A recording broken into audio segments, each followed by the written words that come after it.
Keegan, and this week we are doing all things vegetarian. Now today I'm going to show you something that's beautiful both as a dinner or a lunch or even a snack, and it is the humble frittata. Now I am going to make it without meat, so therefore it is friendly for those people who don't want to eat meat. So it is a manual recipe. It can be made on a TM31, TM5, TM6 or a thermocooker. So come along today as I show you how. Now we're going to start with some red onion and a clove of garlic. Now I don't have much because that's what's in the pantry. And I love the fact that with the Thermomix you can really make do with what you've got. We're going to chop this down to start off with on speed. Let's delete that off. First of all, you know how to delete your numbers, TM6 owners? You just swipe them off the screen. Hang on, I'm having trouble working in reverse. There we go. So up to speed 5 for 3 seconds and we'll chop that down. Now I let that count up so that I could hear when it was done. I like to cook with my ears. So I do find that you can hear when things are ready. And I'll just show you that chop. I know it's a bit tricky to see in the light. You'll have to trust me. We're then going to put some oil into here. It's going to be about 10 to 15 grams. And we should scrape down the side, but I didn't bring in a spatula, so we're not going to scrape down the sides. We're going to now cook that off for 3 minutes at 120 degrees or varoma. Doesn't really matter because both are going to do super duper hot. So 3 minutes, and we're going to sweeten that off. 3 minutes, 120 or varoma, and on speed 1. We'll come back in 3 minutes and I will show you the next steps. Now, if you're using these videos to cook along to, you'll want to get 600 grams, 5 to 600 grams of veggies chopped up, chunk style, ready to go in for our frittata. You'll also want 6 eggs as well. Okay, so if you are cooking along, that's your next step to get ready is 5 to 600 grams of vegetables and some eggs. So I will return shortly and show you the next step. Okay, so the cook time is done. These are cooked off beautifully. Look at that steam. Remember to turn your steam away from you when you're taking your lid off. It smells amazing. So now into the Thermomix, as I made mention, we're going to put in some veggies. I've got zucchini and I've probably got about 200 grams, or that's what I was aiming for. Okay, apparently 400, but I'm just going to keep rolling with that. I've got some carrot and some pumpkin. I was guesstimating. A little bit more than needed, but that's okay. Now what we're going to do is we're going to chop these down. So we're not going to do a really fine chop like we do on a zucchini slice. We're looking to do something more chunky. And again, cooking with your ears. We're going to go up to our chopping speed, which is speed 5.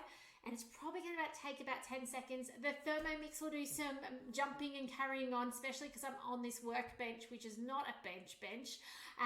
But that's okay. We want this to dice down to a very chunky dice. So let's do this now. Speed 5 for, let's see how long. Now you can hear it go up slow. That's okay.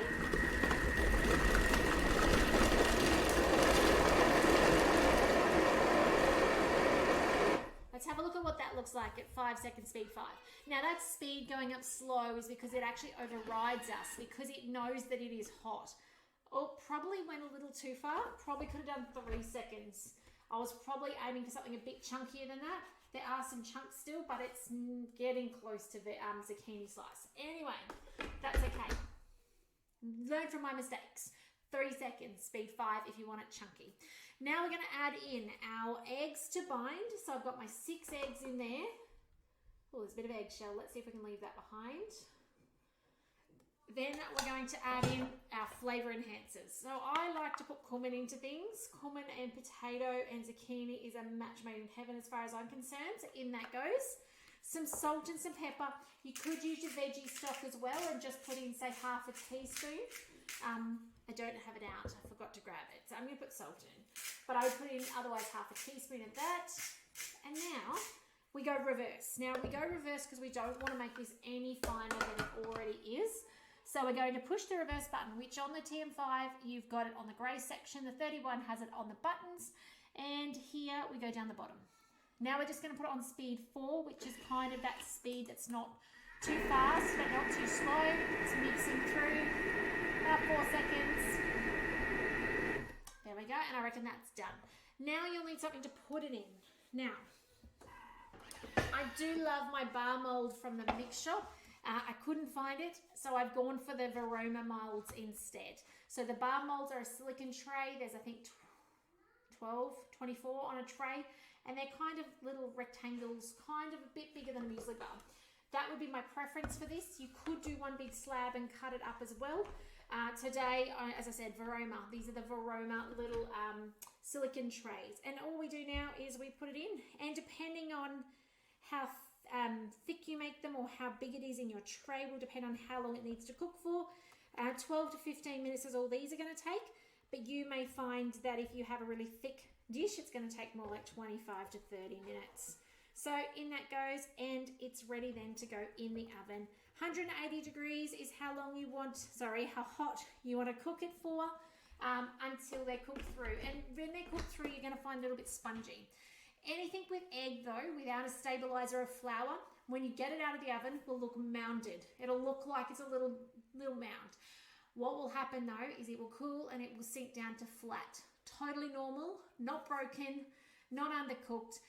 It'll do that regardless, and that's completely normal with an egg-based meal that doesn't have flour to support it. Okay, just a little FYI. Now this, as I said, is perfect for vegetarian friends, but it's also great for things like keto, low carb, those sorts of things, because it is veggies and eggs. So you can't get much healthier than that. So I hope you've enjoyed this recipe. I hope you'll give it a go in your Thermomix. Manual making made easy in the Thermomix. You know, no grating, no chopping. All we had to do is chop up some veggies super roughly to make this happen. So let me know if I can support you with anything regarding your Thermomix. I do hope you're enjoying this vegetarian series that I'm doing this week.